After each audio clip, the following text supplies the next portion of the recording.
नमस्कार.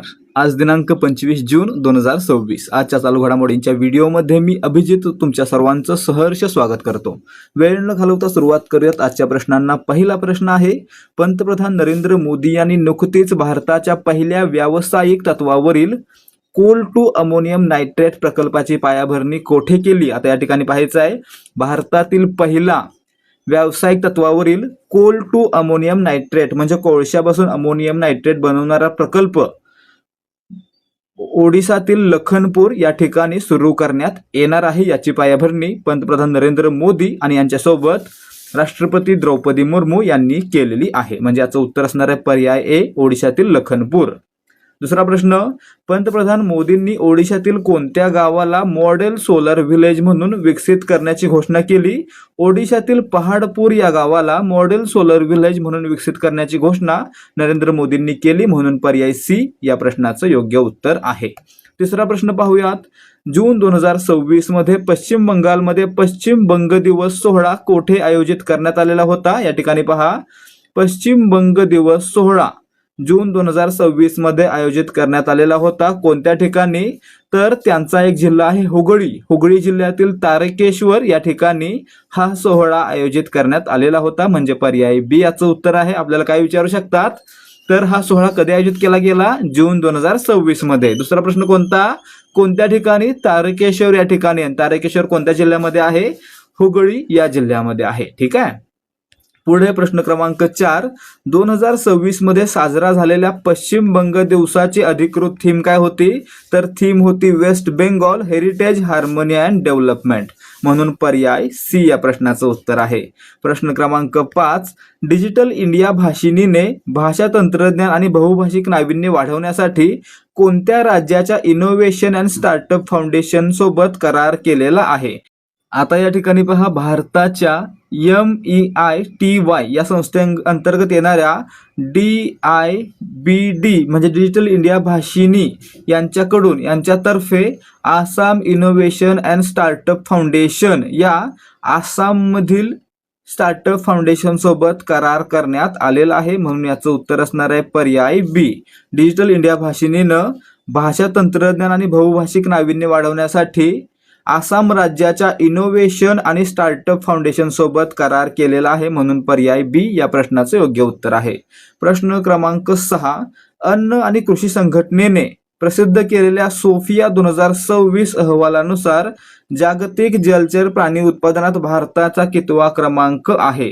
आता food and agricultural organisation म्हणजे FAO यांच्याकडून सोफिया 2026 हा अहवाल प्रकाशित करण्यात आला. आता लक्षात ठेवायचं, या अहवालाचा फुल फॉर्म काय आहे सोफियाचा? तर state of world fisheries and aquacultural म्हणजे सोफिया.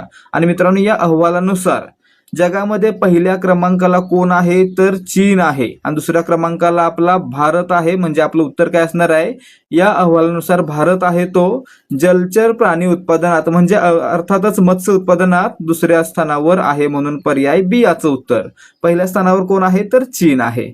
पुढे प्रश्न क्रमांक 7, FAOच्या सोफिया 2026 अहवालानुसार 2024च्या जागतिक जलचर प्राण्यांच्या एकूण उत्पादनात भारताचे योगदान किती टक्के आहे? एकूण जागतिक उत्पादनामध्ये भारताचं योगदान आहे ते 9% इतकं आहे. 9% योगदानासह भारत आहे तो दुसऱ्या स्थानावर आहे, म्हणून पर्याय सी याचं उत्तर.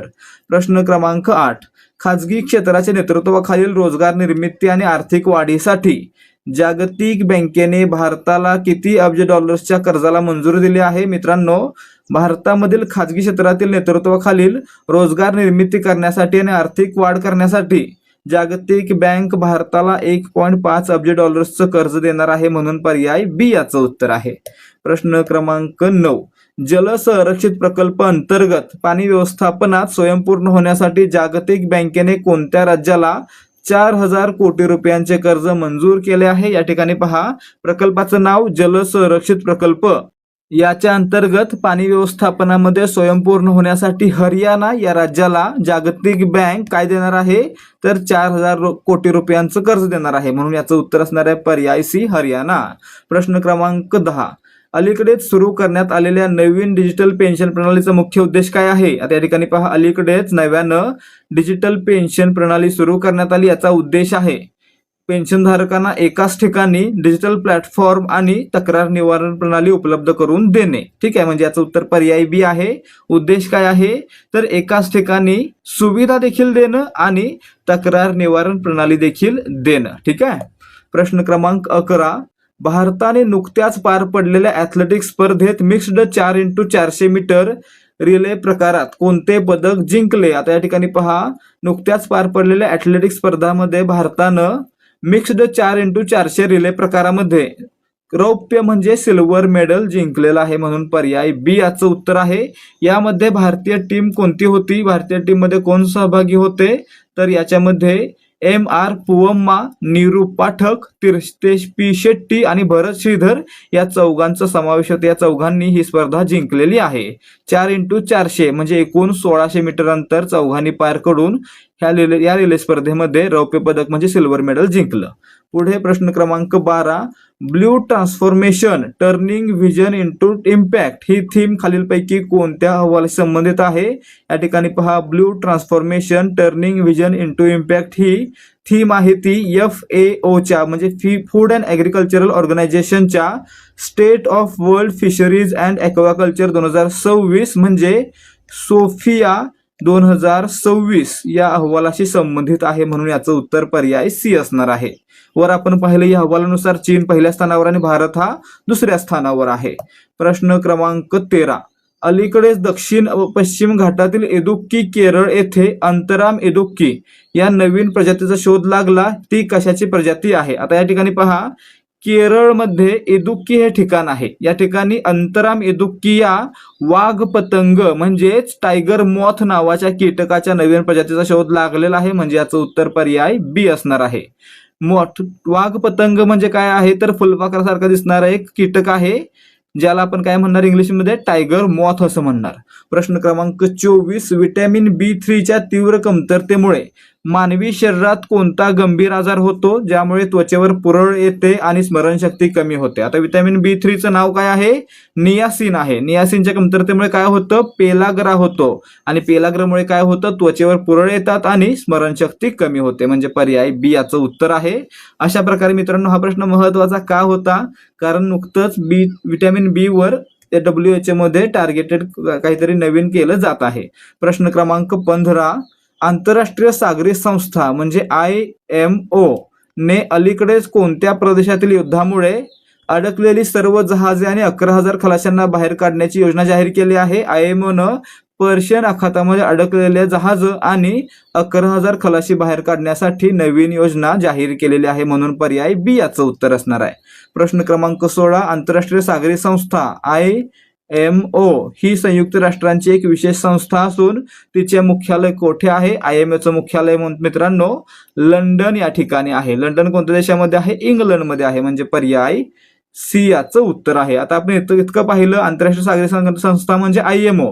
तर IMOचा फुल फॉर्म काय आहे तर इंटरनॅशनल मेरीटाईम ऑर्गनायझेशन म्हणजे आंतरराष्ट्रीय सागरी संस्था. पुढे प्रश्न क्रमांक 17.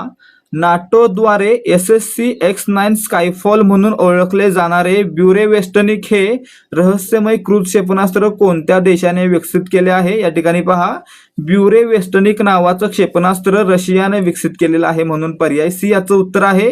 प्रश्न क्रमांक 18. ब्युरेवेस्टनिक क्षेपणास्त्राचे सर्वात मोठे वैशिष्ट्य कोणते आहे ज्यामुळे त्याची मारक क्षमता पारंपरिक क्षेपणास्त्रांपेक्षा खूप जास्त आहे? ब्युरेवेस्टनिक हे मित्रांनो आण्विक शक्तीवर चालतं म्हणजे अणुशक्तीवर चालतं, त्यामुळे याची मारक क्षमता आहे ती इतर क्षेपणास्त्रांपेक्षा जास्त आहे, म्हणून याचं उत्तर काय असणार आहे? हे जगातील पहिले आण्विक संचलित क्रूझ क्षेपणास्त्र आहे.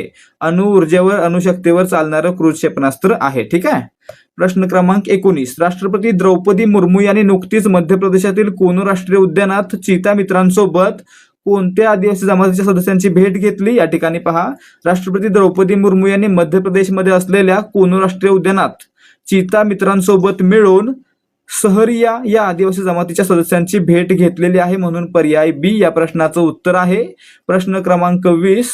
सहरिया आदिवासी जमातीमध्ये जाती अरसी, मुली, किंडल आणि कुंभी या 5 उपजमाती प्रामुख्याने कशाच्या आधारावर विभागल्या गेल्या आहेत? आता या ठिकाणी पहा, सहरिया आदिवासी जमात कुनू राष्ट्रीय उद्यानामध्ये म्हणजेच मध्य प्रदेशमध्ये आढळते आणि या जमातीचे मित्रांनो 5 उपप्रकार किंवा 5 उपजमाती आहेत. कोणत्या कोणत्या?